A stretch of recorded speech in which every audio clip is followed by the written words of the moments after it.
All right, well, happy Monday afternoon, everyone. It's almost afternoon. What is it, 11 o'clock? Monday morning. Had a light work day today. Got some stuff done in the morning and decided it was long overdue time for me to get this new Coffman's exhaust on here. So I've got all my gear set up. I'm trying to get everything set. Cameras, taking pictures, got my recording gear. My tools over here staying out of the sun so they're not 1,000 degrees when I reach for them. It's like already 94 degrees this morning and 80% humidity. It's pretty hot. So anyway, Coffman's sent me the new exhaust about a week and a half, almost 2 weeks ago, and it's just been sitting patiently waiting for me to get to it. So I figured it's high time to get that done. The one that I have on here now is the prototype that they sent me a month or so ago, a couple months ago, I guess, and they've turned this into a production unit for the REBEL1100 to fit the bends of the 1100.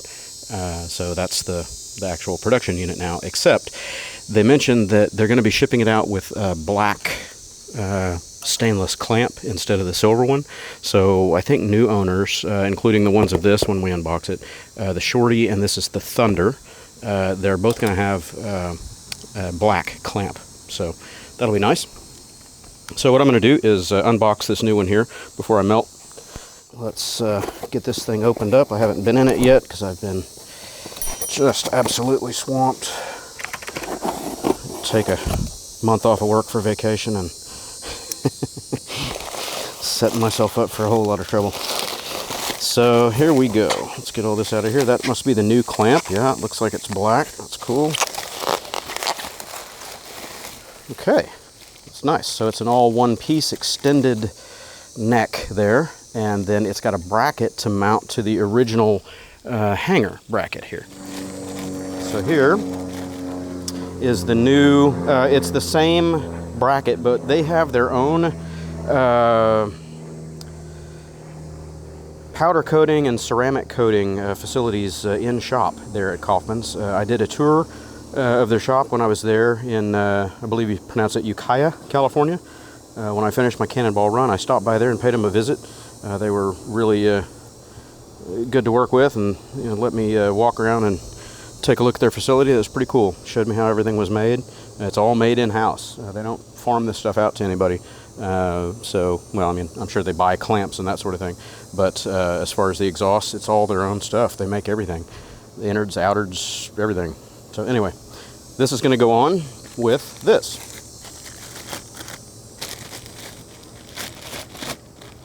And Wyatt Coffman told me that this new version, get all this out of the way here, this new version does not use the set rivet like the old one or the original one. So in here, I'm trying to get you guys on camera, underneath here I have a rivet that pins this thing on so it can't come loose, because that is its only attachment point besides the clamping force of the exhaust clamp here. So with this new one, where it has something else to locate it, to hold it onto the bike, they didn't need that rivet. If anybody gets this Thunder, they won't need to drill a hole in their exhaust right there to set this thing in place. It just clamps on and you're done. That's it. So what I'm going to do first is I'm going to warm up the bike, get it to operating temperature, and I'll redo my sound test because I have the bike turned 180 degrees from the last time I did this. I thought after I did the sound test that maybe the sound was a little bit tainted by reverberating off the garage and the fence and all that here. But anyway, I've got it facing the opposite direction now to where it's out and open over here. So I'll redo the sound test, the dB test, with the Shorty on there, and then I'll put the new Thunder on there, and we'll compare the sound. Okay, everybody. The bike has been warmed up to operating temp. You probably still hear the exhaust clicking. I am set at exactly 20 inches back from the exhaust outlet for my recording equipment. The height, I never did mention in the other video, but I did put it in the notes. I'm sitting at just over 16 inches above the ground, almost 17. Just because it's as tall as my little tripod can go, but as long as you're above I can't remember what it was, 20 centimeters off the ground, then you're good, which is, not even half of what I am here. So let's get this thing started going. Cameras are heating up.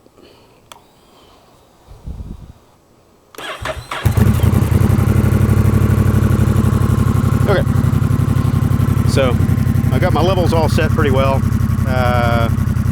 The low setting hasn't come in here. Let's reset it.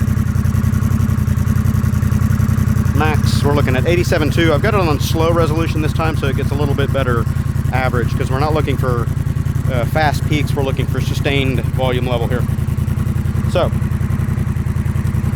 what I'm going to do is try to get this thing up to 4,000 RPM smoothly.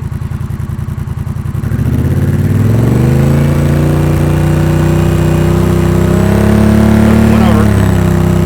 Hard to do. Okay, so there's 4,000. That pop would have registered high. That was a 101, so let's do that again. It's hard to get it to not do that.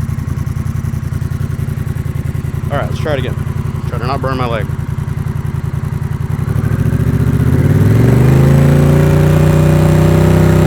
There's 4,000. Those pops are going to register high, but we got 99.3. Let's try one more time.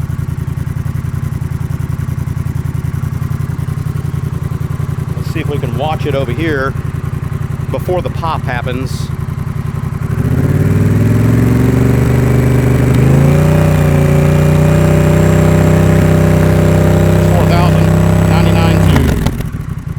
Saw that pop, it jumped at about a half a dB right there. So anyway, we're just a little under 100 dB. I'll take averages of those three measurements and we'll use that for our test. Now, I'm gonna really rev it up and see how loud it gets.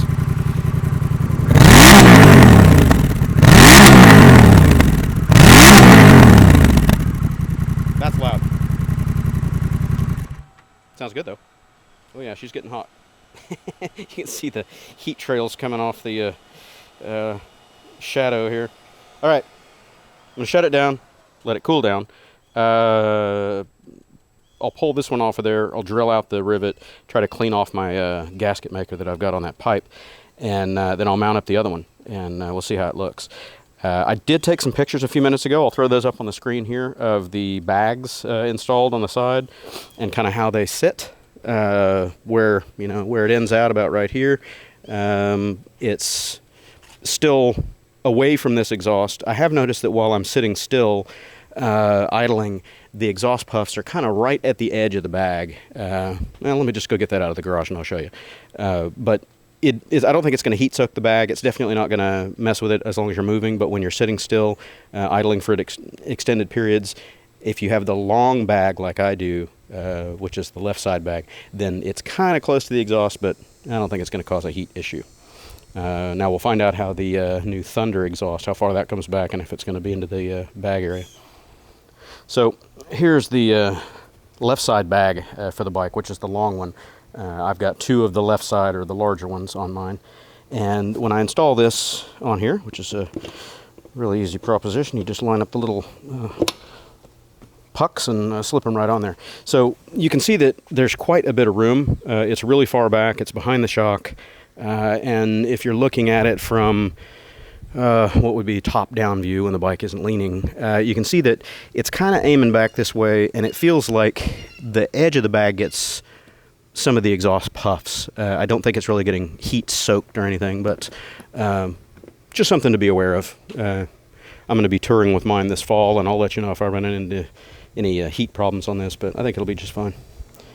Whew. Okay, everybody, welcome back to the fun. It's not any cooler than it was earlier, I promise you. I got the new Thunder exhaust on here from Coffman's. It's a very, very snug fit. I'm sure they did that intentionally, so you wouldn't be relying nearly as much on a rivet to hold that guy on. Of course, it's held up here by the upper exhaust hanger and then the clamp at the bottom, so it's not going anywhere. But it was very snug fit getting it on there. I had to wrestle it down onto the exhaust pipe, but it fit, lined up perfectly, no problems. I took some pictures a few minutes ago. I'll throw those up here of the bag installed on there. Now, keep in mind, I do have the longer bag, so it is it's not directly interfering, but it's pretty close. I would imagine that the bottom of the bag is going to get mighty toasty. So if you got either the OEM saddlebag or the SW Motec SLC bags, they'd probably be pretty close as well. So you might need to invest in a heat shield or something if you wanted a longer or larger bag on this right side. But anyway, let's get to the exhaust test. The engine's been warmed up. It's fully operating temp. Let's fire this puppy up. Okay, and I'm set at 20 inches again. Pardon my mess over here. 20 inches, 50 centimeter, right at it, right there. So I'm going to do this sound test again. To my ear, they sound identical. There's really no difference in timbre at all. It's a little further back, so you can definitely assume that it's going to be a little bit quieter while on the bike because your exhaust outlet isn't right here in line with your ear. It's a few inches back, so this might be a little bit quieter on the road. I'll ride it around a little bit this afternoon, see what I think about it. But I think I'll probably pull it off of here and put the Shorty back on because I plan on running with the bags. So there we go. Let's try to get it up smoothly, gently to 4,000 RPM and take a measurement. There's 4, woo, 42. Right at 100 dB. Do it again. Oop, let's reset it.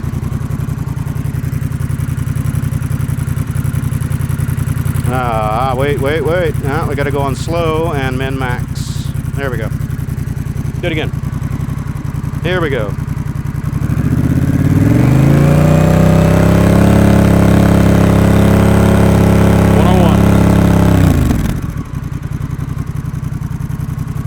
Now I don't believe I'm any closer, and I'm still at a 45-degree angle, so this one might be just a touch louder than the other one. We'll do 3 measurements, and I'll average them up, just like I did before. So good.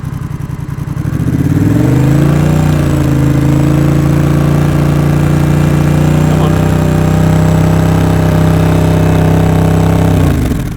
99.7 is what I saw there. Let's do it again. I already went over. If you go up to about 4,200, it goes to 101. Let's try one more time. It's hard to do, especially standing here trying not to burn my leg.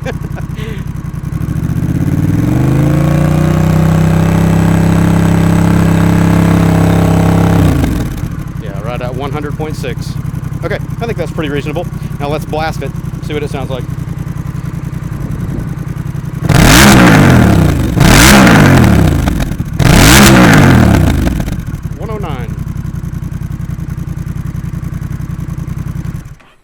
Okay then. So there we go.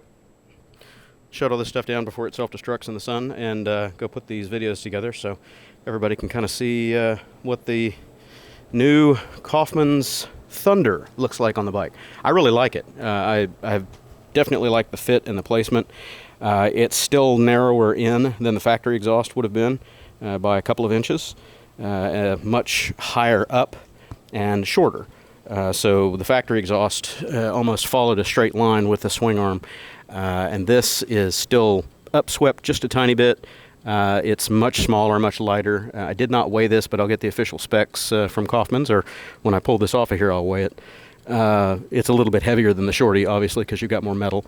But the thing I like is it's still clear of the rear axle. So if you need to put a pin stand in the back of this thing, which I'm searching for right now, either Pitbull or another brand, you've got access to the holes on the side of the axle over here, which is a larger diameter than the one on this side. I've got the measurements. I'll throw those up here on the screen.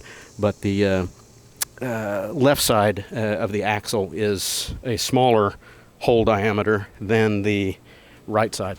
So it would just be much simpler to toss a pin stand right in here, lean the bike up, hinge it up, get it up off the ground for chain maintenance, and yeah.